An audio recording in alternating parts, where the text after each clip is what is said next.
So ito na yung ating resin journey. So ito yung pinaka second ko na resin pour papunta sa ating resin tables, no? So ito nabibili rin sa Shopee, Lazada, reusable container. So ito muna binili ko dahil medyo mahal nga eh. Ito mga to nasa alam mo 500 ganyan. Siyempre nag-experiment pa lang tayo. Tapos reusable siya. Itong size na to is 14 inches. In diameter 14 inches. Pwede siyang actually table kasi pag ginano mo sa side is 2 inches. So actually this is a table. Pero ang nabili kong resin for our experiment is 1 liter. Ito yung binili ko. So mixing ratio 1:1, dalawa sila, isang hardener. Mas maganda yung 1:1, hindi ka na titimpla, no? Buhos ka lang ng buhos. Tapos kung ganitong mga liters lang, ayan ang nagagawa. Wala na tong laman. Ito na siya.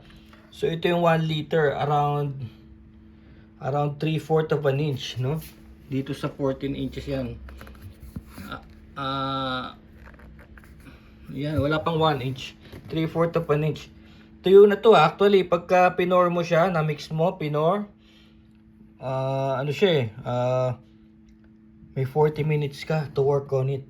40 minutes. Kasi, hindi mo naman siya dinikit eh. Kagaya niya, wala akong dinikit dyan eh. Kasi maaaring mag-react kasi yung super glue or Elmer's glue.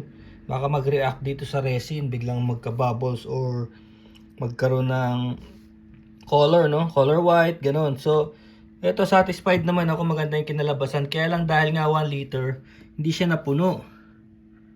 Tigas na yan eh, oh. Wala pa siyang 1 liter. Pero ito, lahat na to, lahat, tignan nyo. Pwede na siyang, yan, tinaas ko na. Pwede na siyang wall decor.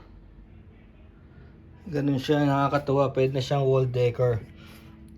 Pero actually dahil kulang pa yung resin, dapat to bibili pa ako ng 2 liters pa para mapuno to. At pag siya ay napuno, pwede na siyang coffee table. Actually this is for coffee table eh. Oh. Yan, this is our second pour. Yan, ang ganda oh. Ganda ng kinalabasan. So that's my tag. Yan, nakaangat oh. Nakaangat yung ano nyo, kalahati. Kasi in the procedure, nagagawa kayo ng coffee table nyo, yung first layer din talaga patutuyuin nyo muna. Kailangan maging tuyong-tuyo muna siya, hindi naman siya biglaan. Tapos ipapatong dyan yung 2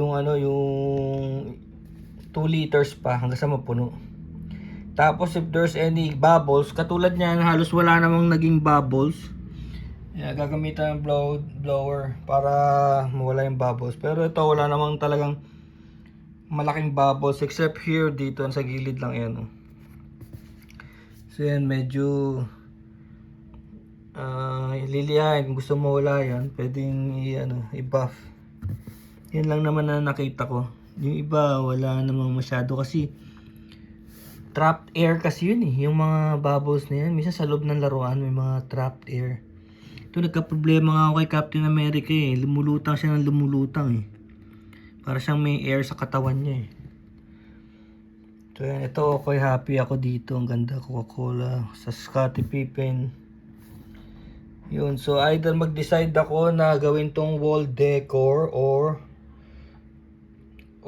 table. Gagawa na lang ako ng ibang table. Kasi mga samplers naman lang to eh. Dapat talaga to table. Papunta talaga tayo sa table, hindi sa wall decor. Pero accidentally, by accident, naging ganito.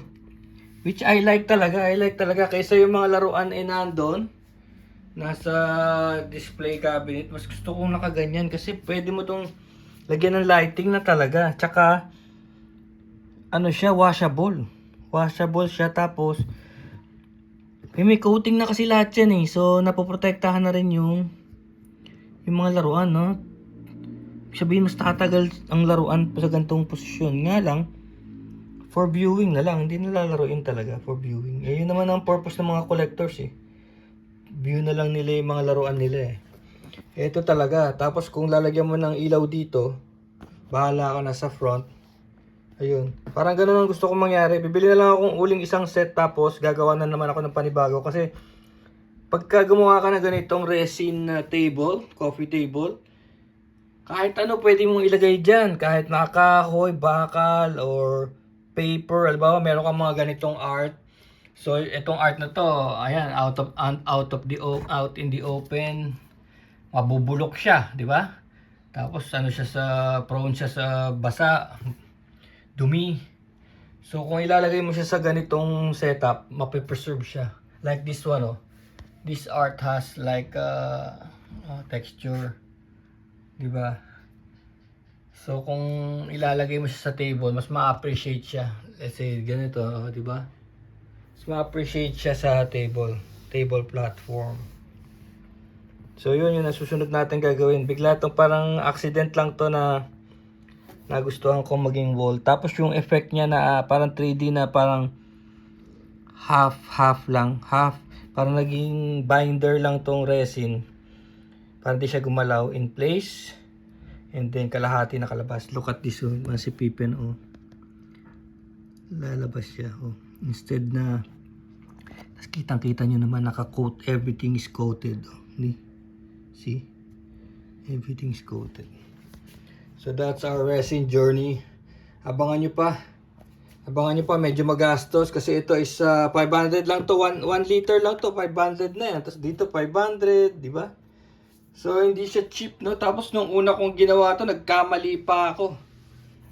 So yun, dun ako nadismaya kasi unang-una kong attempt nagkamali. Pero actually this is my... So kung kakount natin yung una kong mali, that's 1. Tapos yung sa baso, 2 is successful and this one is also successful. Kaya lang yung taong nag-request sa akin na gagawa ng table, gusto niya table. Table will be around this size. This size talaga ang table ito. So kung wala akong mabiling ganito, ang ginagawa pala ng ibang tao is gumagawa sila sarili nila.